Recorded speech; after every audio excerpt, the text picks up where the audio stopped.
কিন্তু দেখলাম এক গার্মেন্টস ব্যবসায়ীকে নিয়ে এসেছে বাংলাদেশ ব্যাংকের গভর্নর করার জন্য।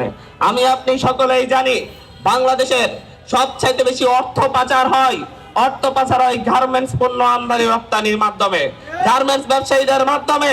সেই অর্থ পাচারের এক প্রতিনিধিকে এনে আমাদের দেশের বাংলাদেশের গভর্নর বানিয়ে দেওয়া হয়েছে।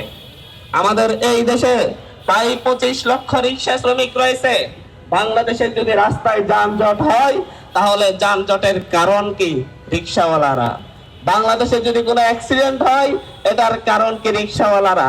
বাংলাদেশে যদি কোনো ধরনের কোনো সমস্যাই তৈরি হয় সাথে সাথে রিক্সাওয়ালাদের উপর দমন নিপীড়ন শুরু হয়ে যায়। আরে ভাই, রিক্সাওয়ালাদের উপর এত ক্ষোভ কেন? কিন্তু যখন তেল শেষ হয়ে গেছে বলতেছে রিক্সা না থাকলে তো চলার সুযোগই পাইতাম না আজকাল। তাদের ব্যবস্থা কি রয়েছে? তাদেরকে তাহলে গাড়ি কিনে দেন। এই 25 লক্ষ রিক্সা শ্রমিকের সাথে আমাদের প্রায় বাংলাদেশের 1 কোটি মানুষের খাবার, বস্ত্র, অন্ন, বস্ত্র, বাসস্থানের ব্যবস্থা হয় তাদের আয়ের মাধ্যমে, তাদের শ্রমের মাধ্যমে। বাংলাদেশের প্রায় 40 লক্ষ হকার রয়েছে।